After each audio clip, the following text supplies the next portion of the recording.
Assalamualaikum warahmatullahi wabarakatuh.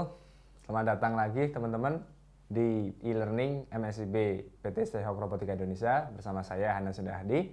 Nah, pada kesempatan kali ini saya akan sedikit menjelaskan tentang sliding dan rotary aktuator. Ya, sebelum ke sana, teman-teman apakah sudah tahu apa itu aktuator? Nah, aktuator adalah perkakas atau peralatan mekanik yang berfungsi untuk menghasilkan gerakan dari input yang sudah kita masukkan sebelumnya. Nah, alat tersebut bermacam-macam jenisnya, tergantung sesuai dengan apa output yang pengen kita dapatkan. Untuk aktuator itu sendiri, ada macam-macam juga input yang dimasukkan.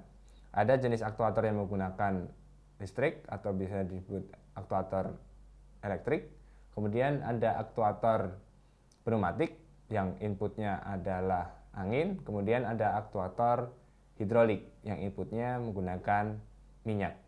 Untuk aktuator hidrolik sendiri, kebanyakan menggunakan minyak karena kerapatan minyak lebih baik dibandingkan dengan fluida lainnya.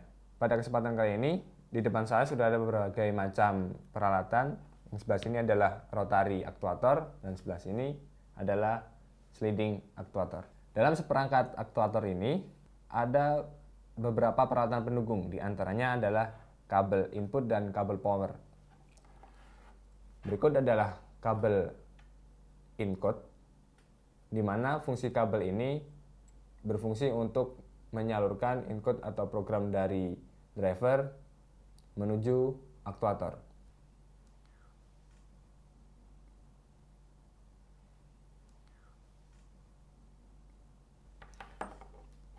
Kemudian di sini ada kabel power, di mana fungsi dari kabel ini adalah sebagai pemasuk daya ke dalam aktuator. Di samping itu masih ada lagi satu, ini namanya driver. Fungsi dari driver ini adalah sebagai input dari pemrograman aktuator itu sendiri. Ketika kita udah memprogram input itu, maka driver ini yang akan meneruskan program itu ke dalam aktuator. Di depan saya ini ada sliding aktuator. Nah, sliding aktuator ini prinsip kerjanya adalah dari gerakan input menuju gerakan aksial atau gerakan lurus, naik turun, linear. Jadi di sini aktuator listrik, nah penggeraknya adalah motor listrik.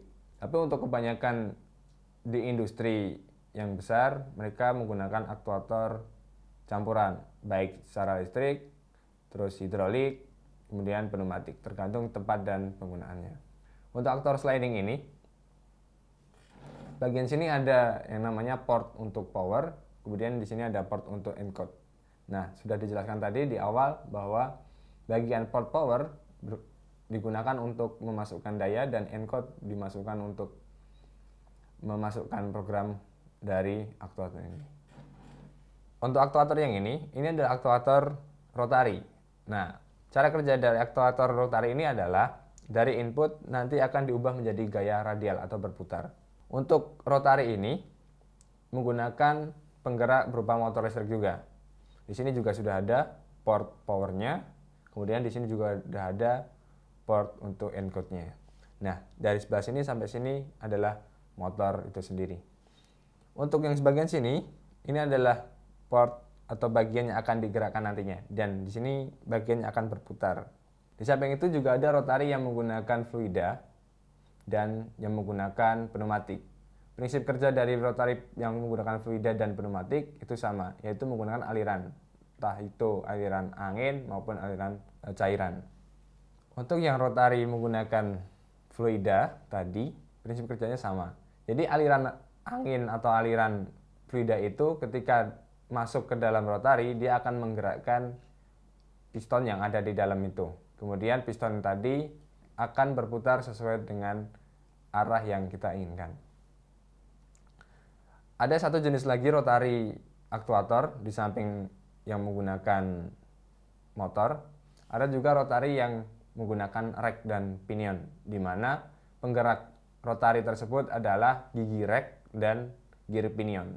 Jadi ketika rack itu bergerak akibat dorongan dari angin maupun dari cairan, dia akan bergerak maju dan mundur. Ketika gigi rek itu bertemu dengan gigi pada pinion, maka pinion yang akan digerakkan tersebut menjadi berputar. Oke, untuk aplikasinya, ini bisa digunakan untuk mengubah arah dari benda yang sudah kita tentukan. Dan untuk aplikasi yang ini, aplikasinya yaitu untuk menggerakkan baik secara horizontal maupun vertikal. Jadi lebih untuk memindahkan benda, seperti itu. Oke, tadi adalah materi tentang sliding dan rotary aktuator, di mana kita sudah belajar tentang pengertian dasar tentang aktuator, jenis-jenis aktuator, input aktuator, dan di sini sudah ada contohnya beserta dengan alat-alat pendukungnya. Mungkin itu saja yang bisa saya sampaikan terkait dengan materi aktuator pada kesempatan kali ini. Terima kasih banyak atas perhatian teman-teman semua. Sampai jumpa lagi dan wassalamualaikum warahmatullahi wabarakatuh.